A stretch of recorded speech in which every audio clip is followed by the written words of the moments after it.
Hello folks, welcome back. This is an update to a Magplar, Magica Templar.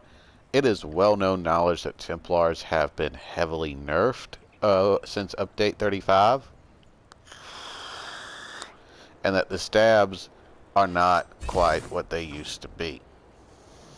But overall, it is still a viable build that you can run and hit around 80 to 90k DPS.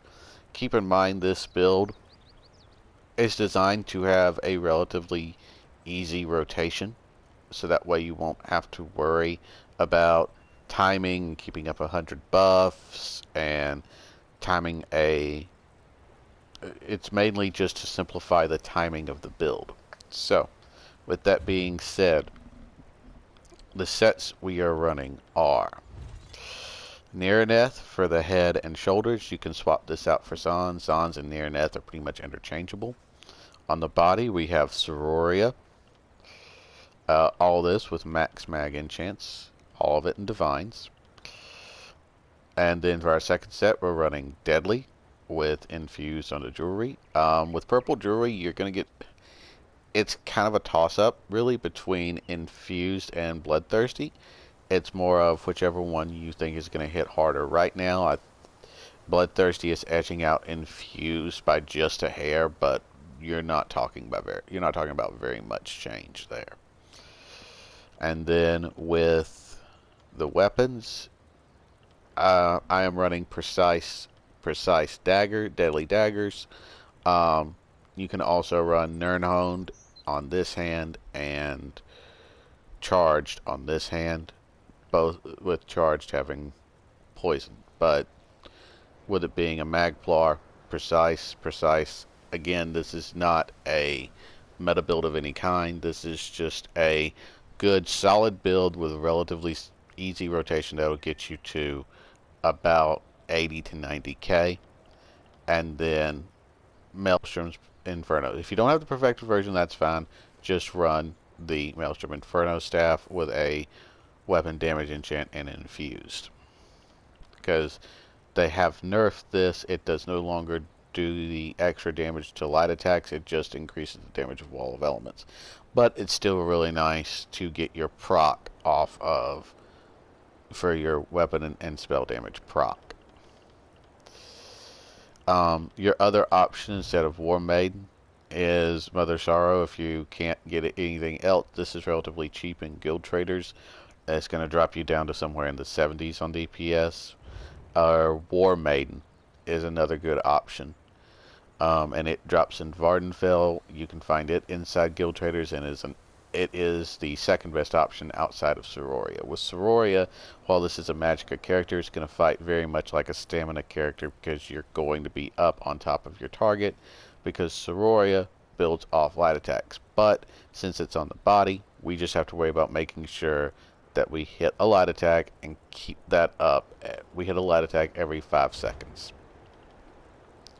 So, for our rotation and skills, you're looking at, you're going to pre-buff this, channeled focus, regardless of whether or not you're in or out of combat, or in and out of a trial dummy. This is what you want to have up because it jacks your spell resistances, but most importantly, it's giving you back 242 magicka every second.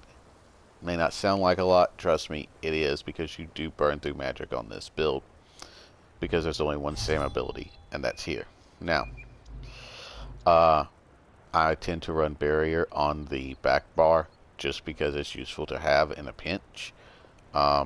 Anything that, if damage shield that absorbs 38,000 damage, is really nice to hang around. But your back bar, you're going to have Unstable Wall of Fire, Ritual of Retribution, Blazing Spear.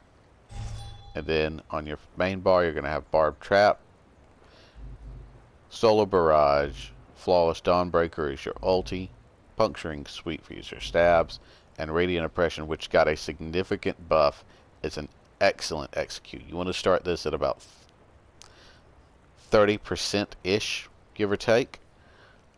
Just make sure after every time you hit a light attack. I'll show you how that works in a moment. But your rotation should be pre-buff this, then hit Barbed Trap, Solar Barrage, Flawless Dawnbreaker, Then Unstable Wall of Fire, Ritual of Retribution, Blazing Spear. Now the thing with Blazing Spear, this needs to be the last skill you get on your back bar, because you're going to throw that spear, and then you're going to bar swap, and you need to make sure that spear lands. When it hits the ground, you're on your back bar to get the extra damage proc, because this is, on this particular build, is counting as the burst damage ability, because it hits pretty hard on that drop.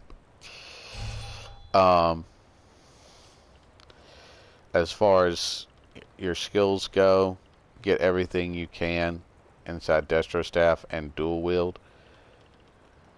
And then, obviously, you want your light armor and medium armor passives. Fighters Guild, get all of those that you can. Undaunted, it's useful to have. It's not necessary. Assault. So, if you need a heal, replace this with either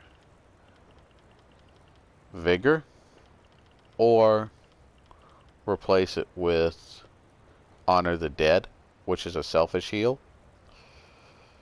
And that would be the flex spot for a heal, in my opinion. You can also run it here, but this is going to be needed for sustain, particularly in trial fights and things like that. Although there are a lot of resources floating around, so you might be able to grab some of those as well. For champion points, you're looking at Wrathful Strikes, Deadly Aim, Biting Aura, and Master at Arms. Now, inside this tree, you want to get both arms of this, because this is going to help buff your Fire Staff, and then this is going to buff your daggers. So this side helps Inferno Staff, this one helps your daggers. Red tree, siphoning spells, rejuvenation, fortified, boundless vitality. You could swap this out, this siphoning spells out for whatever you want, but these three are really nice because you can just set them, forget them, and not worry about anything else. So, with that being said, green tree is whatever you want it to be. And here we go. We're going to run a quick test. This is going to be probably taking about 4 minutes, give or take. So if you want to skip ahead, feel free. What we are going to do is we're going to walk up here. We're going to proc this. Got a nice, see, it gives us a nice 24-second timer. Bar swap. Potions that we are running are going to be Essence of Spell Power, really nice buffs, and Ghastly Eyeball for the food. If you end up in a situation where you need to be a little bit tankier, just swap your head for Gaze Assithis. That's it. All you need to do. Again, this seriously all you need to do to become pretty tanky, and you're still going to be getting between 70 to 85k DPS. So, we're going to pre-buff this. We're going to pop our potion. Come back here. Hit that. Hit that. Drop our Flawless Dawnbreaker. Bar swap. Hit that. 1, 2, 3. Bar swap before it lands. And then just stab to your heart's content. And we need to reproc that. Throw in a set of stabs. Throw that. Throw that down. Reproc that.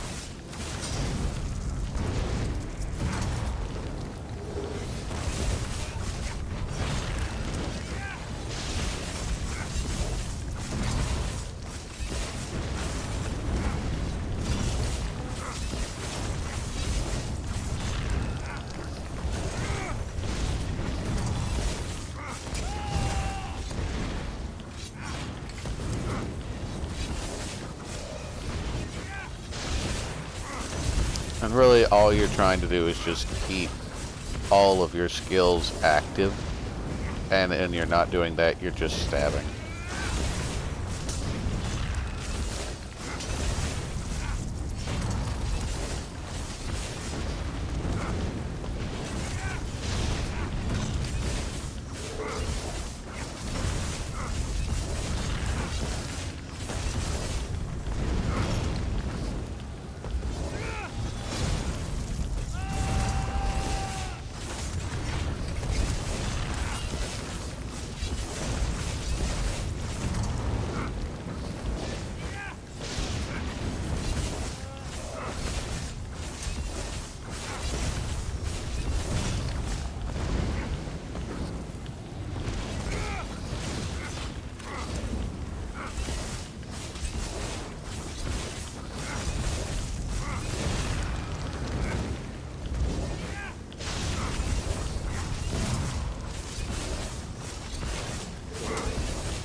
as you can see, it's a real simple rotation. It's just, there aren't any skills you have to really press yourself to keep up. It's just a matter of making sure you're reprocking those timers and throwing in stabs whenever you're not reprocking your timers. That is what the build is. It's one of the reasons why Sororia is so necessary, because Sororia, those stacks give you weapon and spell damage. And we're getting to the point we're about to stop using our stabs.